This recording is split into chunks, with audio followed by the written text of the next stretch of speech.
जिस तरह एक खास मशरूब और एक खास बर्गर का बायकॉट करने के बाद सेहूनी यहूदियों की तमाम मसनूआत उम्मत मुस्लिमा के गमो गुस्से से दूर हो जाती हैं, या जिस तरह एक खास पाकिस्तानी मशरूब और उस कंपनी की दीगर मसनूआत को खरीदने से इनकार के बाद कादियानियों के बाकी तमाम कारोबार कबूलियत की सनद हासिल कर लेते हैं, वैसे ही इन 4 शेड्यूल बैंकों के बायकॉट की मुहिम है, जिन्होंने स्टेट बैंक ऑफ पाकिस्तान के साथ मिलकर विफाकी शरई अदालत के इस होम्योपैथिक किस्म के फैसले के खिलाफ भी सुप्रीम कोर्ट में अपील दायर की है। फर्ज कर लिया जाए कि ये चारों बैंक अगर इस अवामी दबाव के तहत इस अपील का हिस्सा ना बने, तो क्या अकेला state bank of Pakistan supreme court का दरवाजा नहीं खटखटाएगा? ये स्टेट बैंक क्या है? क्या ये कोई आलमी इदारा है या किसी बड़ी आलमी कुव्वत का सिफारत खाना है कि जो हुकूमती इख्तियार से बालातर है? हरगिज हरगिज ऐसा नहीं है। किसी भी मुल्क का स्टेट बैंक दरअसल उस मुल्क के अवाम के सरमाए का मोहताज और उस सरमाए के तहफ़्फ़ुज़ और कवायद ज़वाबित के मुताबिक चलाने का जिम्मेदार होता है। उसकी हैसियत, मकाम और मर्तबा एक मुलाजिम या मुंशी का होता है,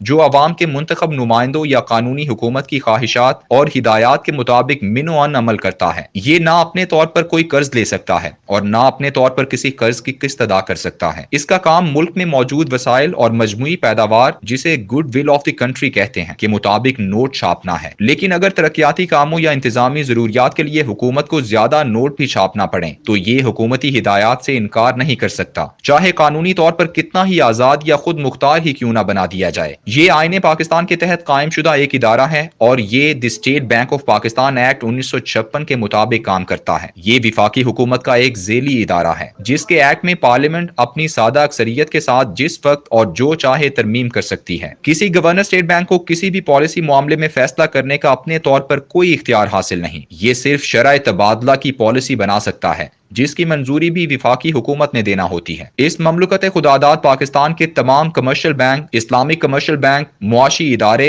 माइक्रो फाइनेंस बैंक और एक्सचेंज कंपनियां इसी स्टेट बैंक की मंजूरी से कायम होती हैं और पार्लियामेंट के बनाए हुए कानून बैंकिंग कंपनीज ऑर्डिनेंस 1962 के तहत स्टेट बैंक ही इनके तमाम इदारों के कारोबार का निगरान होता है। बैंकों को कानून के मुताबिक चलाने और अवाम के सरमाए के तहफ़्फ़ुज़ के लिए स्टेट बैंक के पास वसी इख्तियारात हैं। ऐसे में वो लोग जो बैंकों का बायकॉट करके ये तासुर देने की कोशिश कर रहे हैं कि शरई अदालत के फैसले के खिलाफ शहबाज शरीफ, जरदारी, मौलाना फजलुर रहमान और दीगर सियासी जमातों की हुकूमत अपील में नहीं गई है, बल्कि ये तो चंद शरारती किस्म के बैंक हैं जिन्होंने स्टेट बैंक को आगे लगाकर ये हरकत की है। जुलूस निकालने, जलसे करने, बैंकों के नाम लिखकर उन पर पांव रखकर तस्वीर बनाने की हद तक ये रवैया बिल्कुल वैसे ही है जैसे इसराइल से जिहाद के बजाय किसी एक यहूदी के मशरूब या बर्गर का बायकॉट करके फर्ज कफाया अदा कर दिया जाए। इस वक्त पाकिस्तान में 22 शेड्यूल बैंक हैं जिनके खिलाफ शरई अदालत का फैसला आया है। इन तमाम बैंकों में इस्लामी बैंकिंग, जिसे कोई बड़े से बड़ा मुफ्ती भी इस्लामी बैंकिंग नहीं कहता बल्कि गैर सूदी बैंकारी कहता है, के लिए मुफ्तियाने किराम को एडवाइजर रखा गया है। इस शरई बैंकारी की निगरानी के लिए स्टेट बैंक ऑफ पाकिस्तान में एक शरिया बोर्ड भी कायम किया गया है। इससे पहले कि हमारी मजहबी जमातें अवाम से अपील करती कि वो 4 बैंकों से अपनी रुकूम निकलवाएं, इन तमाम मुफ्तियाने किराम से दस्तबस्ता अर्ज किया जाना चाहिए था कि तमाम मुफ्तियाने किराम कम अज कम इन शेड्यूल बैंकों की शरई एडवाइजरी से निकल जाएं। एक तो इनके कारोबार को शरई अदालत नाजायज करार दे चुकी है और दूसरा ये कि तमाम बैंक बैक वक्त दोनों निजाम एक साथ चला रहे हैं और अलहदा अलहदा खाते तो दूर की बात है, स्टेट बैंक सतह पर भी कोई अलहदा इस्लामी और गैर इस्लामी खातों की रिपोर्टें मौजूद नहीं है। ये ऐसे अजीबो गरीब इदारे एक ऐसी दुकान की तरह हैं जिसकी 2 खिड़कियां हों, उनमें से एक पर बकरे के गोश्त की तख्ती लगी हो और दूसरे पर खिंजीर के गोश्त की तख्ती, और स्टोर में गोश्त का एक ही ढेर मौजूद हो। इन मुफ्तियाने किराम के इन बैंकों से बाहैसियत शरिया एडवाइजर निकल जाने के बाद अवाम को ये एतमाद जरूर हासिल होगा कि शरई अदालत के फैसले के बाद तमाम बैंकारी मुकम्मल तौर पर सूदी हो चुकी है।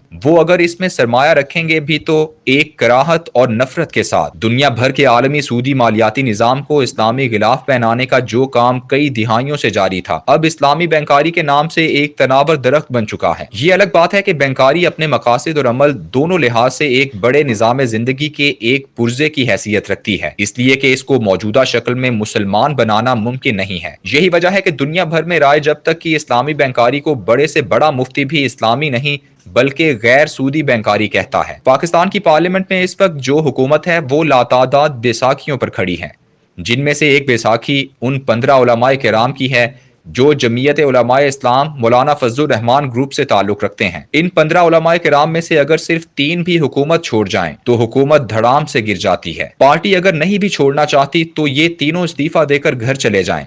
تو پھر بھی شہباز شریف حکومت اعتماد کا ووٹ نہیں لے سکے گی۔ یہ علماء حکومت کے ساتھ رہنے کے لیے یہ شرط لگائیں کہ حکومت بذریعہ ایکٹ آف پارلیمنٹ یا عمومی انتظامی حکم نامے سے اسٹیٹ بینک کو حکم جاری کرے کہ وہ شرعی عدالت کے فیصلے کے خلاف اپیل واپس لے، اور شرعی عدالت فیصلے کی ہدایات کے مطابق فوراً بینکنگ نظام کو اسلامی بنانے کی کوشش میں مصروف ہو جائے۔ اپیل کرنے کا عرصہ گزر چکا ہے، اور اگر یہ اپیل واپس لے لی جاتی ہے تو پھر وفاقی شرعی عدالت کا فیصلہ حتمی اور آخری ہو جائے گا۔ سپریم کورٹ سود کے بارے میں پہلے ہی 1999 میں 1000 صفحات پر مشتمل تفصیلی فیصلہ دے چکی ہے، اسی کو رہنما مان لیا جائے، کیونکہ بعد کے نظر ثانی کے فیصلے میں مقدمہ واپس شریعت کورٹ میں آیا تھا، اور شریعت کورٹ نے بھی 28 اپریل 2022 کے اپنے فیصلے میں اپنے 1992 کے ہی فیصلے اور سپریم کورٹ کے 1999 کے فیصلے سے ایک بار پھر اتفاق کیا ہے۔ گویا اب 3 فیصلے سود کے خلاف آ گئے، 2 شریعت کورٹ کے فیصلے اور 1 سپریم کورٹ کا۔ اب دوبارہ سپریم کورٹ میں لڑنے کا مطلب یہ ہے کہ ایک بار پھر پوری قوم کو 20 سال کے لیے ٹرک کی بتی کے پیچھے لگا دیا جائے۔